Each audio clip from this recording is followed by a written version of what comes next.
Let's turn our attention now to the vandalising and theft of South Africa's infrastructure through waste and scrap metal. According to the Metal Recyclers Association of South Africa, criminal acts of metal recycling are widening a 700 billion rand infrastructure development gap, which they regard as being tantamount to economic sabotage while endangering people's lives. Bongani Mahlangu is an economic analyst and joins me to discuss this. Thank you very much for your time this evening. Really appreciate you. We know that there are, according to the organization I just mentioned, at least 400,000 legal scrap metal recyclers in the country, and there are countless others, because I think that stat was released around 2016 or so. This remains obviously an opportunity area in the economy for people who are in the informal economy looking to make a living. But what's your sense then of the numbers and the impact illicit scrap metal recycling is having on the economy and infrastructure? Again, no, thanks for having me. So basically, as you've stated, that those numbers are from 2016, so they would have increased rapidly over the years. We have in South Africa the Second-Hand Goods Act, which regulates as to scrap metal operators, that SAPS, you must get permission from the SAPS, a permit in order to operate. But you find that most that operate, more especially in your informal areas of South Africa, do not have such permissions, but they operate nonetheless. And with these operations, obviously, then it would lead to certain economic issues. For instance, you find that it's essential infrastructure that usually gets damaged. And when that is done, you find that it hampers then the ability of the state in order to ensure that there's productivity in the state. And that would then harm revenues of the state. And you find that revenues of the state would usually then go towards transfer payments. So that would be your social grant, widening the social safety net. So it affects that. It affects private businesses as well, because then it increases their operational costs. For instance, if you can't use rail, that means you must use road transport. Road transport fuel is going up, as we have seen, because of the volatility that is happening in that space. And with that being said, then they have to pass on these increases in their operational expenditure to the consumer. So it affects the consumer.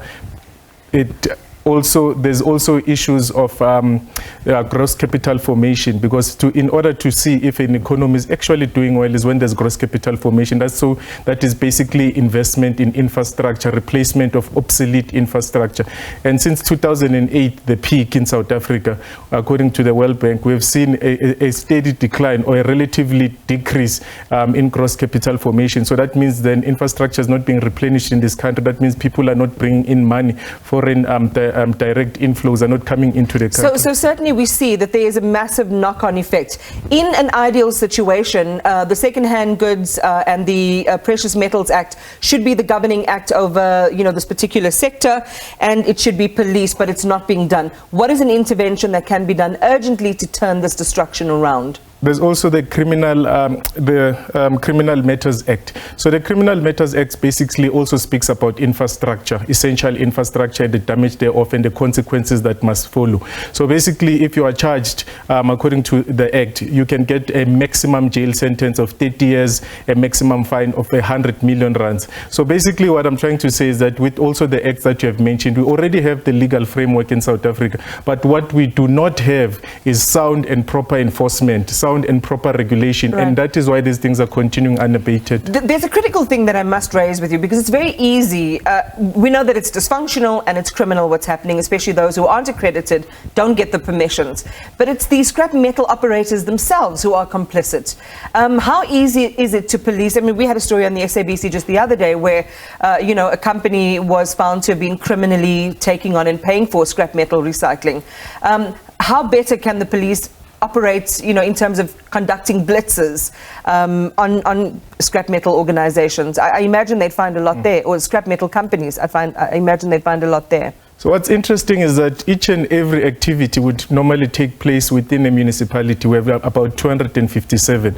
Most of these activities take place in your developed or urban municipalities, more developed municipalities, because of their level of development, their level of infrastructure. So we are now zoning it down. And you would find that those municipalities themselves, aside from SAPS, would have their own municipal police that can then augment whatever SABC lacks. And you'll also find that most of these scrap metal activities would take place within busy areas of a place. Yeah, like almost in broad daylight, Exactly. effectively. So they're operating with impunity. Exactly. Within CBDs, busy roads, busy routes, and so forth. So if there was really interest, because the ability is there, what we do not have in South Africa is the incentives. I can make an example of a Barcelona in Etuato. The scrap metal dealers are on busy roads, of which SAPS, not even the EMPD, the Iguruleni Metropolitan Department, drive by each and every day without ensuring if these people are operating legally or not, because even if they are operating legally,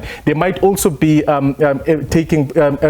involved in illegal activities. So that it doesn't mean if you have a permit you are doing the right thing. So, but they pass, I don't know how many times per day, they just don't have the incentive to check what is happening. They don't even know that there is an act, of which this act, as I said, Second-Hand Goods Act, falls squarely within the SAPS and no other department. So the SAPS is the responding department. So if the government was really interested, without an increase in resources, because we know because of fiscal consolidation, there's been reduction of the budget of SAPS. So without increasing the resources of SAPS, with the resources that they have now, civil education, active citizenry, we know where this scrap metal goes, and it usually goes towards the east, so that would go towards Asia, fueling the growth there, because we know that there's rapid construction with high construction. We know where it goes. So we know the consumer, we are the supplier, and interestingly enough, our export share, in global export shares, South Africa is less than 5%. Yeah. But as much as that is insignificant, within South Africa itself, in our domestic economy, when these things are stolen, it harms us a lot. It certainly does, and the numbers are astonishing. You know, just over, you know, over a billion and a half tons of ferrous metals exports. You know, around in the region of almost 6 billion rand. That's where all of this is having an impact, and it's scandalous, as you say, that police pass by and they know what's happening. Thank you very much for sharing that perspective with us. Bongani K Mahlangu is an economic analyst, just talking about scrap metal recycling, the illicit scrap metal recycling that is impacting the economy quite badly.